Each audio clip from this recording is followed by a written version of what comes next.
Maya-maya ay narating na ni Mark Oda ang karagatan at namangha siya sa ganda nito. Ikinwento niya ang mga alaala niya sa dagat tulad ng fireworks, seaside shops at barbecues, ngunit para kay Phil, tirahan lang ito ng mga sea monsters.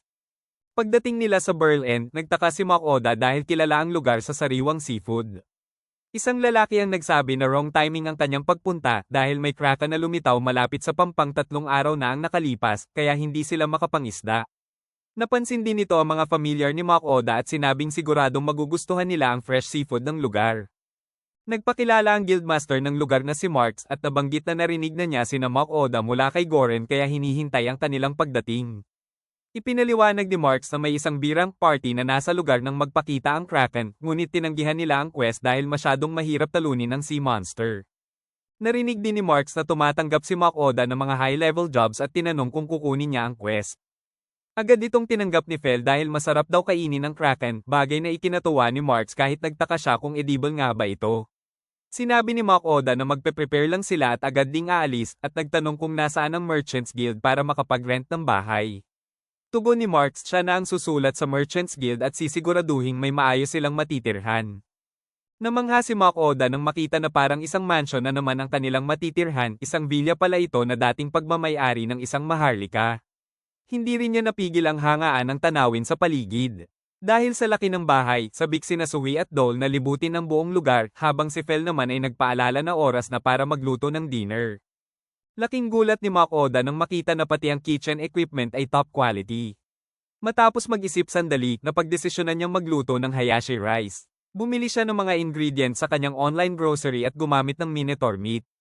Hinanda niya ang karne, sibuyas, at mushrooms, ginisa muna ang sibuyas kasunod ang karne, tinimplahan ng asin at paminta, saka idinagdag ang mushrooms. Nilagyan niya ito ng tubig at pinakuluan ng 20 minutes bago patayin ang apoy at idagdag ang mga pampalasa. Muling pinainit ang ulam hanggang kumalat ang lasa, saka ito isinilbi sa kanin na may broccoli at bahagyang buhos ng cream, kumpleto na ang Minotaur and mushroom hayashi rice. Tinawag ni Mark Oda sina Sui at Dole para kumain. Inamoy muna nila ang pagkain at agad napansin ang masarap na halimuyak nito. Ipinaliwanag ni Mark Oda na parang curry rin ito at tinatawag na hayashi rice. Nang magsimula na silang kumain, nagustuhan ni Phil ang tamang timpla ng tamis at asim, habang nasabi naman ni Dole na kahit iba ang lasa nito kumpara sa curry, masarap pa rin. Natuwa si Mark Oda nang makita na nagustuhan nila ang ulam at nagsimula na rin siyang kumain.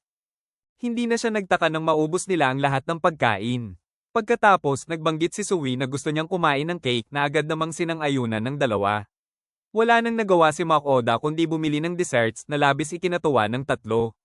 Makikita ang kanilang sobrang kasiyahan habang nakatitig sa mga desserts at agad din nila itong kinain. Kinabukasan, nagtungo sila sa daungan ngunit walang bakas ng Kraken sa dagat. Naalala ni Mark Oda ang sinabi ni Phil na siya na ang bahala rito, kaya tinanong niya kung paano niya natalo ang Kraken noon. Ipinaliwanag ni Phil na gumamit siya ng lightning magic mula sa tuktok ng isang cliff at doon inatake ang halimaw. Nang tanungin naman ni Mark Oda kung paano nila gagawin ngayon, sagot lang ni Phil ay kung paano ba nila makikita ang Kraken.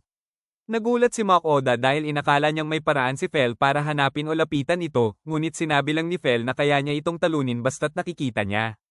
Dahil dito, napagdesisyonan ni Mark Oda na gumamit ng isang bangka. Nag-ikot sila at nagtanong sa mga mangingisda, ngunit walang gustong magpahiram ng bangka dahil tiyak daw na masisira o lulubog ito dahil sa Kraken. Makikitang problemado sina Mark Oda at Phil, habang sina Sui at Dole naman ay masayang nangingisda.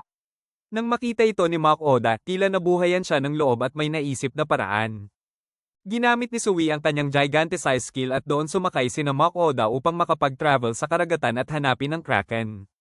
Nang makalayo na sila, napansin ni Phil ang presensya ng Kraken sa di kalayuan, lalo itong lumalakas hanggang sa bigla na lamang lumitaw ang malalaking galami nito.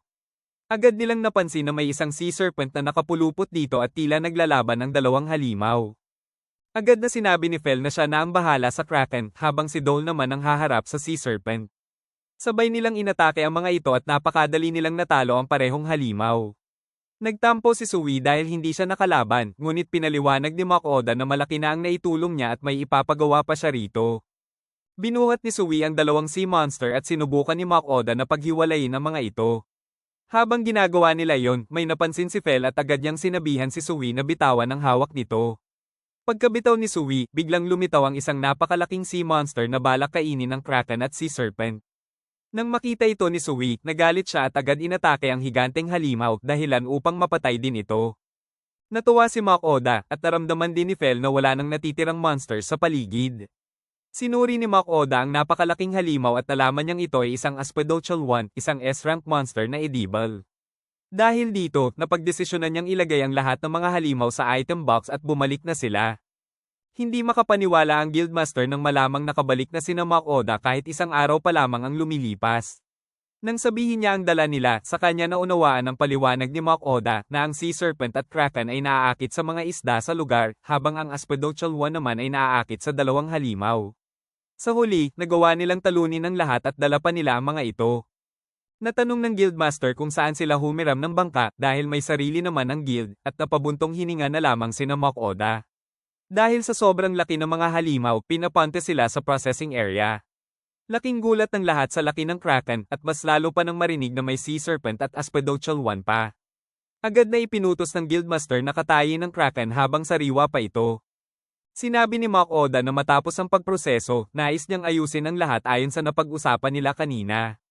Nang tanungin kung sigurado ba siya, ipinaliwanag ni Makoda na masyadong malaki ang Kraken para sa kanila at nais din nilang magbahagi sa mga mangingisda. Harap-harapan niyang sinabi sa mga mangingisda na sabay-sabay silang kakain ng Kraken na ikinagulat ng mga ito kung edible nga ba yon. Sinimulan ng mga mangingisda ang pagproseso ng dambuhalang Kraken. Habang abala sila, pumunta si Makoda sa isang sulok para bumili ng karagdagang seasonings at inilagay ang mga ito sa malaking lalagyan. Inihanda ng mga mangingisda ang ulo ng Kraken sa isang malaking grill at pinahiran ng timplong ginawa ni Makoda. Gumamit si Makoda ng apoy para lutuin ito, ngunit napansin ni Fel na kulang ang init, kaya siya na ang nagbigay ng mas malakas na apoy na ikinahanga ng lahat. At doon natapos ang grilled Kraken. Naglabas ang Guildmaster ng napakaraming alak para ipare sa pagkain. Bago tikman ni Makoda at ang iba pa ang Kraken, nilagyan muna ito ng mayo at shichimi, saka agad nilantakan. Nag-aatubili pa ang mga mangingisda, ngunit nang matikman nila ito, napangiti sila sa sarap. Tuwang-tuwa si Makoda dahil para sa kanya, walang hihigit pa sa grilled seafood na sinabayan ng alak sa labas. Nagpasalamat ang mga mangingisda kay Makoda dahil makakapangisda na silang muli. Kinahapunan, naglayag pa rin sila para mangisda, kahit nakainom, tila hindi nila ramdam ang pagod. Sinabi rin ng Guildmaster kay Makoda na asahan niya ang fish market kinabukasan ng umaga dahil punong-puno ng sigla ang market ng Berlin, bagay na lalo pang ikinapanabik ni Makoda. Nag-enjoy ka ba sa episode na to? Kung oo, palike naman ng video at huwag kalimutang mag-subscribe sa aming channel. Malaking tulong yun para sa amin bilang small content creators. Maraming salamat po, arigatou gozaimasu.